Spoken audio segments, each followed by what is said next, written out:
우리 인생이 늘 이렇게 평탄하고 또 이렇게 아름다운 길만 걸으면 좋겠지만 실제 우리의 삶은 그렇지 않을 때도 많은 것 같습니다. 요즘 젊은 사람들이 하는 말 중에 꽃길만 걸어라 이런 말을 잘 하죠. 꽃길만 걸어라는 것은 늘 꽃길의 그 아름다운 그 평안한 삶을 살아라 이런 축복인데 실제 우리의 삶은 그렇게 꽃길만 있는 것 같지는 않습니다. 그죠? 거칠고 험한 산길도 걸어가야 되고 또 날카로운 가시와 수풀도 헤치고 나아가야 되는 것이 우리의 삶이라는 것입니다. 그래서 우리의 인생은 내가 원하는 대로만 반드시 당장 이루어지지는 않아요. 이렇죠. 우리 만약에 청년들이 원하던 직장을 꿈에 그리던 직장만 들어가면 내 인생이 이렇게 행복하리라고 생각을 하지만 항상 변수는 일어납니다. 회사가 문제가 생길 수도 있고요. 또 이상한 사람을 만나기도 하고요. 또 엉뚱한 일에 잘못된 일에 꼬이게 될 수도 있습니다. 또 결혼만 하면 행복한 가정을 꾸릴 수 있을 것 같지만 여러분 그게 결코 쉬운 일은 아니죠. 부부간에 문제가 생길 수도 있고 가정에 어려움이 찾아오기도 합니다. 경제적인 위기가 있기도 하는 거예요. 건강 문제는 어떻습니까? 우리는 생각지도 못한 여러 가지 질병들, 우리의 뜻대로 할 수 없는 여러 가지 어떤 죽음의 위기를 겪기도 합니다. 여러분 결국 그래서 모든 사람은 여러분 예외 없이 이러한 고난과 환난의 시간을 통과해야 된다는 걸 알 수가 있어요. 그래서 오늘 우리가 읽은 시편 23편 4절의 말씀에 우리는 시편 23편이 늘 너무나 평화롭고 아름다운 그림으로만 생각을 하지만 실제로 그 세부적인 내용을 들여다보면 우리가 뭘 통과해야 됩니까? 시인이 뭘 통과하고 있습니까? 사망의 음침한 골짜기를 통과해야 된다는 것을 보여줍니다. 여러분 신앙생활은 어떠합니까? 우리가 예수 믿고 구원받으면 우리 신앙생활이 늘 행복하기만 할까요? 꼭 그렇진 않아요. 우리가 신앙생활 하면서도 여러 가지 갈등이 일어나기도 합니다. 영적인 문제에 시달릴 때도 있고요. 괜히 이 세상 환난과 시험 때문에 우리의 믿음이 위축되고 낙심이 찾아올 때가 있습니다. 여러분 그것이 결코 잘못된 것이 아니라는 걸 여러분 기억해 주셔야 돼요. 그래서 우리가 교회에서 신앙생활 할 때 넘어가면 안 되는데 교회에서 신앙생활 할 때 늘 우리는 밝게 웃고 환하게 이렇게 우리가 서로 마주 대하지만 사실은 우리 각자는 내면 속에 전부 다 뭘 갖고 있을까요? 뭔가 다 좀 마음에 좀 이렇게 어두운 구석들, 좀 뭔가 하나님 앞에 불편하고 좀 슬프고 또 근심거리들을 다 안고 있다는 거예요. 그래서 그런 면에서 우리 자신들이 정말 이 땅 속에서 하나님만 의지해야 된다는 걸 여러분 기억하셔야 됩니다. 자, 방금 미리 나왔던 자막이지만 아랍의 속담이에요. 아랍 속담 중에는 해만 밝게 비치고 비가 오지 않는다면 뭐가 된다고요? 사막이 된다. 이런 속담이 있답니다. 그러니까 늘 해만 있으면 맑은 날씨만 있으면 좋겠다 싶지만 꼭 그런 게 아니라는 거예요. 비도 내리고 또 바람도 불고 적당하게 이렇게 여러분 어려운 비바람이 불어줘야 여러분 메마르지 않는 삶이 된다는 거죠. 우리 인생도 마찬가지입니다. 우리 신앙도 마찬가지예요. 우리 삶에 어려움이 있어야만 우리의 인생이 깊어집니다. 이 땅에 환난과 고난이 있어야만 우리의 신앙에 성숙도 있게 된다는 거예요. 그래서 우리의 이 신앙을 위해서 어쩌면 하나님은 좋은 일만 주시는 게 아니라 때때로 어려운 일, 나쁜 일도 경험하게 하신다는 걸 여러분 기억하셔야 돼요. 옛날에 이런 재미있는 좀 예화가 있었죠. 유명한 예화가 있었죠. 어떤 농부가 당나귀를 키우는데 그만 우물에 빠져버린 거예요. 당나귀가 혼자 깊은 우물에 빠졌는데 다행히 이제 물은 없어서 메마른 우물이었는데 너무 얘가 깊이 빠지니까 건져 올리지를 못하는 거예요. 그죠? 사람의 힘으로 여러분 그 무거운 당나귀를 끌어내기가 여러분 거의 불가능하잖아요. 그래서 아무리 노력을 해도 안 되니까 이 농부가 이제는 포기를 했습니다. 이 우물에 빠져서 울부짖는 당나귀 좀 미안하지만 빨리 얘를 그래도 묻어주는 게 차라리 낫겠다. 왜냐면 고통스럽게 죽는 것보다 빨리 얘를 그냥 묻어주는 게 낫지 않겠냐라고 해서 동네 사람들을 불렀다 그래요. 동네 사람들을 불러다가 이제 막 흙을 퍼넣는 겁니다. 죽으라고. 이 우물 안에 이제 흙을 계속 퍼넣는데 이 당나귀는 어떻게 하죠? 또 안 죽으려고 막 발버둥을 치겠죠. 근데 놀라운 거는 얘가 죽었으리라라고 생각을 했는데 한참 흙을 퍼넣는데 어느 순간 보니까 얘가 올라와 있는 거예요. 왜 올라와 있죠? 예, 흙을 밟아가지고 계속 위에서 흙이 내려오니까 얘는 살려고 계속 흙을 밟았는데 그게 점점 땅이 닫아져가지고 올라와 버린 거예요. 그러니까 여러분 결국 우리 인생 자체가 그럴 때가 있다는 겁니다. 왜 우리에게 이런 사망의 음침한 골짜기와 같은 역경과 환란이 있는지 우리가 다 이해할 수는 없지만 분명한 것은 하나님 그 역경을 통해서 뭔가 우리를 새롭게 하시는 분이라는 거예요. 그 사실들을 우리가 오늘 이 말씀을 통해서 다시 한번 확신하고 과연 주님이 어떤 분이신지, 우리가 이 어려운 역경이 많은 인생 속에서 우리가 어떻게 살아야 될지, 무엇을 확신해야 될지를 이 말씀을 통해서 다시 한번 깨닫는 시간이 되기를 원합니다. 자, 4절을 다시 한번 보시면 내가 사망의 음침한 골짜기를 다닐지라도 이렇게 이제 본문이 시작을 하죠. 여러분, 이 사망의 음침한 골짜기라는 표현은 약간 번역을 바꾸면은 죽음의 그늘 골짜기 이렇게 번역이 됩니다. 죽음의 그늘 골짜기. 이스라엘에는 실제로 이 죽음의 그늘 골짜기라는 곳이 있다고 합니다. 저도 뭐 잘은 모르지만 어떤 분이 책에 그렇게 써놓은 걸 봤어요. 이제 말하자면 워낙 계곡이 깊어서 하루 종일 햇빛이 거의 들지 않는 굉장히 깊은 계곡이라는 거예요. 골짜기라는 거예요. 그래서 그 지형상 매우 위험한 지역이라는 거죠. 잘못 빠지면 못 나온다는 거예요. 그런데 여러분, 사망의 음침한 골짜기가 어떤 특정한 지형 한 곳만을 말하는 것일까요? 꼭 그렇진 않을 거라는 거예요. 이 광야의 특성상, 그 광야의 지리적이고 기후적인 특성상 언제 어디서든 사망의 음침한 골짜기, 죽음의 그늘 골짜기와 같은 위험이 찾아올 수 있다는 겁니다. 제가 시간상 영상은 아니고 이제 사진으로 좀 잘라봤는데 이게 지금 실제로 그 유대 남부 네게브 사막 광야의 모습입니다. 굉장히 메마른 땅이에요. 평소에는 물이라고는 찾아볼 수도 없어요. 그런데 어느 한순간 그 소나기가 내리면, 스콜이 내리면 여러분 이 상류에서부터 저렇게 날씨가 맑은 것 같은데도요 갑자기 물이 밀려 내려옵니다. 저 보이세요? 약간 멀리? 저 물이 이렇게 밀려 내려오는데 막 사람들이 구경하는 거예요. 예, 우리가 눈으로 봤을 때는 뭐 별것 아닌 것처럼 보이지만 저게 갑작스럽게 일시에 물이 쏟아져 내려오는 겁니다. 그러면 저게 협곡을 통해서 급격한 강물을 이루게 되는 거예요. 그럼 만약 양이나 소가 혹은 목동이 거기에 모르고 그 밑에 들어가 있다 보면, 그늘에 쉬고 있다 보면 어떤 일이 생길까요? 그렇죠. 갑자기 물이 쏟아져 내려오는 겁니다. 이게 말하자면 죽음의 그늘 골짜기가 돼버리는 거예요. 결국 여러분, 이 성경이 말하는 바는 사망의 음침한 골짜기는 우리가 이 땅을 사는 인생 언제 어디서든지 일어날 수 있는 역경과 고난을 의미하는 겁니다. 여러분, 우리 성도들의 삶에 원치 않는 고난이나 역경이 없으면 좋겠어요. 그러나 여러분, 누구도 이 역경을 내가 스스로 피하거나 내 힘으로 이겨낼 수 있는 사람은 그렇게 많지 않다는 걸 우리가 인정을 해야 됩니다. 그래서 여러분, 오늘 이 본문을 우리가 가만히 보면 왜 목자가 분명히 인도하는데 왜 사망의 음침한 골짜기로 갈까? 이게 사실은 의문이 들어야 돼요. 우리 분명히 그렇지 않았습니까? 2절과 3절에서 그가 나를 푸른 풀밭으로 쉴 만한 물가로 인도하신다 그랬잖아요. 목자가 나를 의의 길로 인도하신다라고 분명히 말씀하셨잖아요.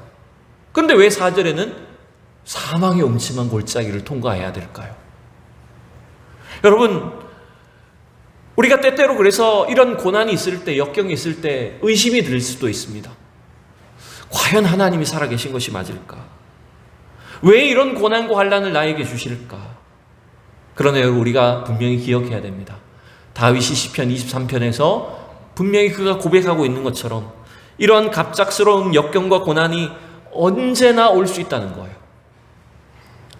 피할 수 있는 사람이 거의 없다는 거예요. 물론 하나님의 특별한 은혜로 피할 수 있는 경우도 있을 겁니다. 제가 알던 어떤 집사님은 옛날에 그 일본 대지진이 일어났을 때 하나님 자꾸 나가라 그러더래요.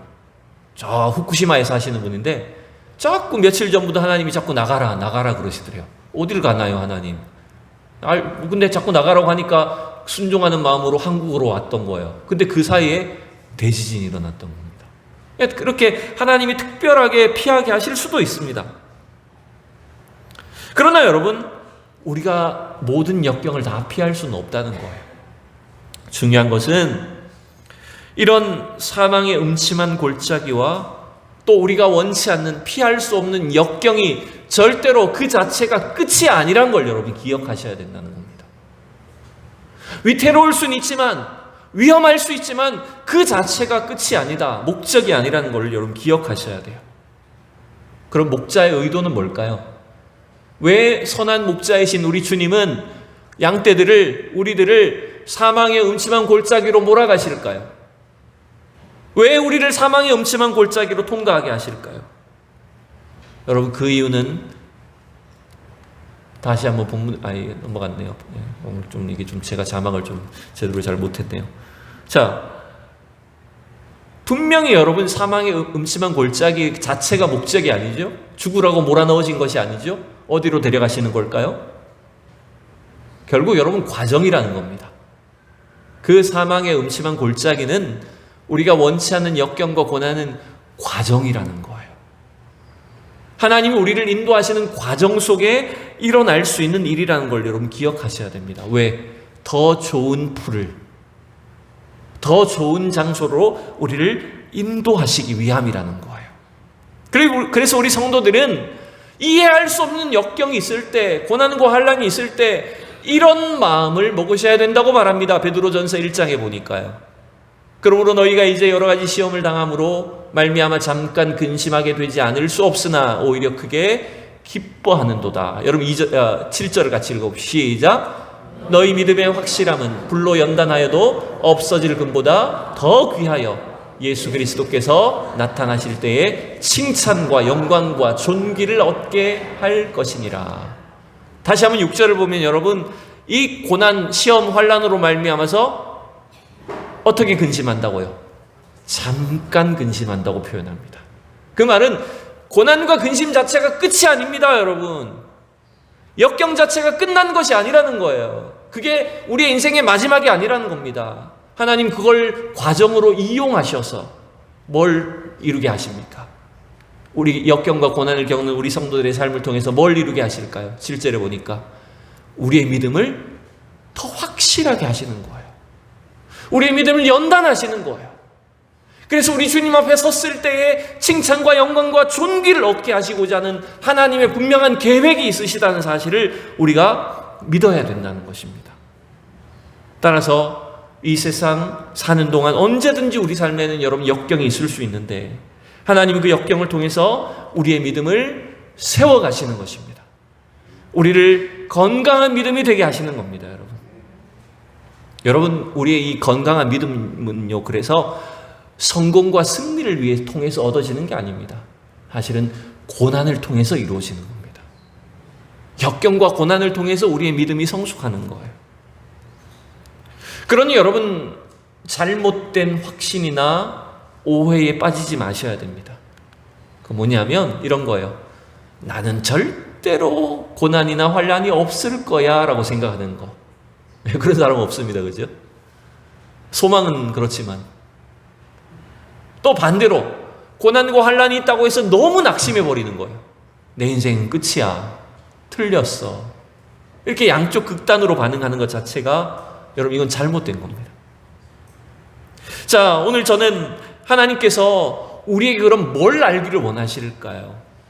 목자 되신 주님은 우리를 사망의 음침한 골짜기로, 죽음의 그늘 골짜기로 걷게 하시면서 그럼 뭘 알게 하시는 걸까요? 의도를 세 가지로 한번 정리를 해봤어요. 첫 번째는요, 이런 의도를 갖고 있습니다. 그것은 바로 하나님을 더욱 가까이 알기를 원하신다는 거예요. 우리가 하나님을 더 알기를 원하셔서 이 고난의 과정, 역경을 겪게 하신다는 겁니다. 여러분, 시편 23편을 자세히 보면 2절과 3절에서는 목자 되신 주님을 어떻게 부르고 있을까요? 시인이.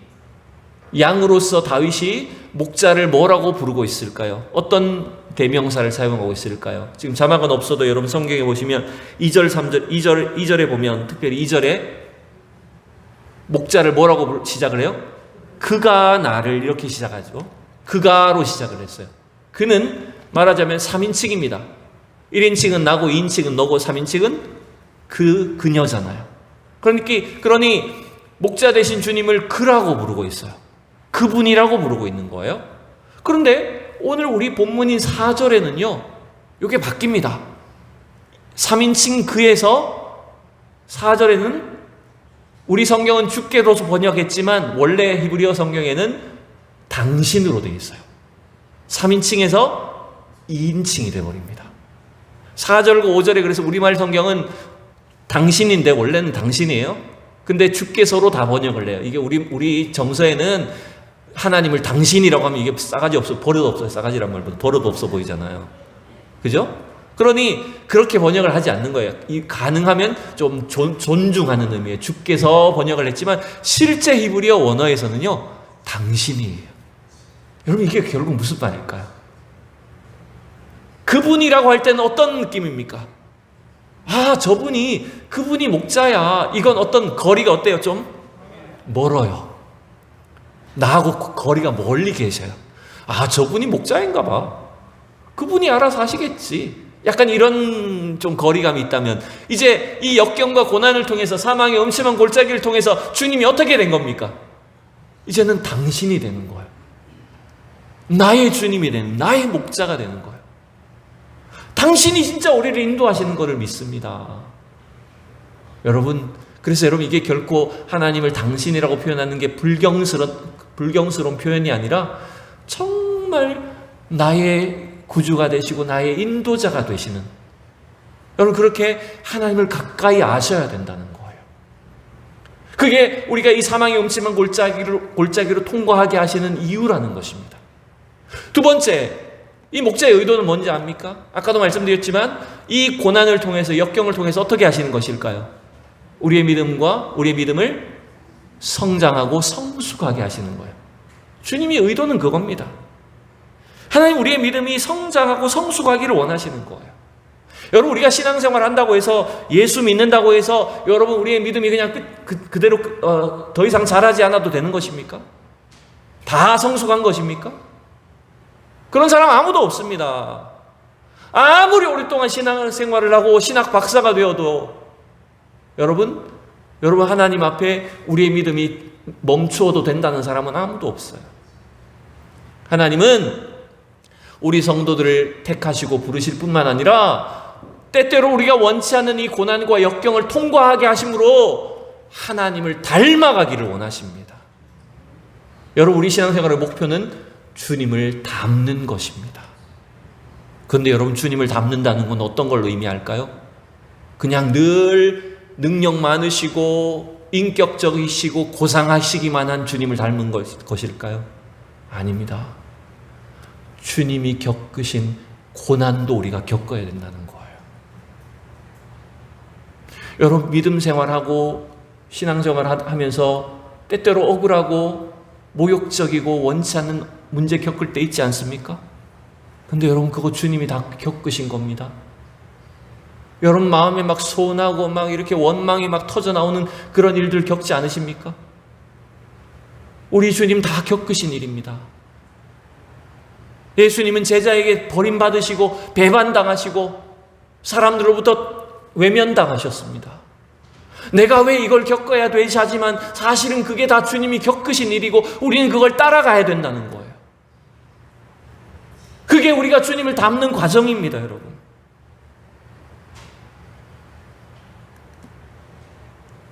그래서 하나님은 우리에게 이러한 인생의 사망의 음침한 골짜기를, 인생의 골짜기를 통과하게 하시는 거예요. 물론 하나님이 우리를 막 일부러 악하게 죽이시거나 이런 건 아닙니다. 그러나 하나님은 그 어려움을 통해서, 고난을 통해서 사용하셔서 우리를 주님을 닮은, 주님의 성품에 합당한 사람이 될 수 있도록 만들어 가시는 분이에요. 그게 주님의 의도입니다. 세 번째, 목자이신 우리 주님의 의도가 뭔지 압니까? 그것은 바로 역경을 두려워하지 않는 신앙이 되기를 원하신다는 거예요. 역경을 두려워하지 않는 신앙을 원하시는 것입니다. 자, 오늘 시편 23편 4절에 지금 자막은 이미 넘어갔지만 다윗이 뭐라고 확신을 합니까? 내가 사망의 음침한 골짜기로 다닐지라도 해를 두려워하지 않을 것은 이라고 하지 않습니까? 사망의 음침한 골짜기를 좋아할 사람이 누가 있습니까? 아무리 여러분 한번 겪어봤다고 해도 그것이 편하거나 익숙한 사람은 별로 없습니다. 그런데 다윗이 확신하는 게 뭐죠? 해를 두려워하지 않는다는 것. 사망의 음침한 골짜기는 있을지라도 반드시 하나님 나를 지켜주실 것이다. 우리에게 다가오는 그 손해와 그 위협과 공포, 나는 절대로 두려워하지 않겠다. 오히려 담대한 믿음을 선포해버리는 거예요. 여러분, 그게 어떻게 가능할까요? 사망의 음침한 골짜기를 통과하기 때문에 가능한 겁니다. 여러분, 하나님 오늘도 우리에게 이걸 원하십니다. 여러분, 이 세상 우리가 원치 않는 질병, 역경, 고난, 환란이 다가올 것입니다. 주님 뭘 원하신다고요? 역경을 두려워하지 않는 신앙을 원하십니다. 그걸 통해서 하나님의 살아계심을, 하나님의 능력을 나타내 주실 것입니다. 자, 이제 말씀을 제가 정리하기를 원합니다. 여러분, 오늘 이 시편 23편의 고백이, 다윗의 고백이 여러분 오늘 저와 여러분의 고백이 될 수 있기를 진심으로 축복합니다. 그래서 우리가 어떻게 다윗처럼 고백할 수 있을까요? 우리가 어떻게 목사님처럼, 장로님들처럼, 위대한 신앙의 인물들처럼 우리가 고백할 수 있을 까요? 라고 이렇게 말을 할 수 있겠지만, 여러분 최소한 이렇게 선포하십시오. 내가 알 수는 없지만 하나님, 어떤 위협이 다가와도, 어떤 어려운 문제가 다가와도 하나님, 난 겁내지 않겠습니다. 두려워하지 않겠습니다. 하나님의 선한 계획이 있음을 믿습니다. 라고 여러분 선포하십시오. 여러분, 이 고백들이 참 중요한 거예요. 오늘 말씀을 맺으면서 저는 세 가지를 여러분들에게 마지막으로 권면합니다. 무엇을 확신하고 있습니까, 여러분? 여러분, 오늘 다윗과 같은 확신이 있으셔야 됩니다. 첫 번째, 사망의 음침한 골짜기를 통해서 하나님은 나를 선한 길로 인도하신다. 여러분, 우리 다 같이 읽어보겠습니다. 시작. 사망의 음침한 골짜기를 통해 하나님은 나를 선한 길로 인도하신다. 아멘. 여러분, 고난과 역경은 하나님이 우리를 인도하시는 과정입니다. 하나님이 우리에게 주시고자 하는 축복의 자리로 가도록 하기 위해서 이 과정을 통과하게 하시는 것입니다. 여러분, 이 사실을 확신하십시오. 두 번째, 같이 읽어봅니다. 시작. 가장 어둡고 힘든 순간에도 주님이 나와 함께 하신다. 여러분, 다윗이 뭐라고 고백했습니까? 내가 사망의 음침한 골짜기를 다닐지라도 해를 두려워하지 않을 것은 주께서 나와 함께 하심이라. 여러분, 다윗의 확신이 여기에 있습니다. 주님이 지금도 나와 함께 하신다. 그런데 멀리 있는 주님이 아니었어요. 그분이 아니었어요. 이제는 어떤 분이 됐습니까? 당신이 됐어요. 말하자면 바로 옆에 있는 거예요. 이제는 주님을 바로 옆에 붙잡고 주님 바로 옆에 따라가고 있는 거예요. 당신이 나와 함께 있잖아요. 주님이 나와 함께 계시잖아요. 이 확신 때문에 여러분 이렇게 담대할 수 있는 겁니다. 마지막 세 번째입니다. 다윗의 확신이 뭔지 압니까? 세 번째, 시작. 주의 지팡이와 막대기가 나를 지키시고 위로하신다. 4절의 마지막에 다윗이 뭘 확신하고 있죠? 주의 지팡이와 막대기로 나를 안위하시나이다.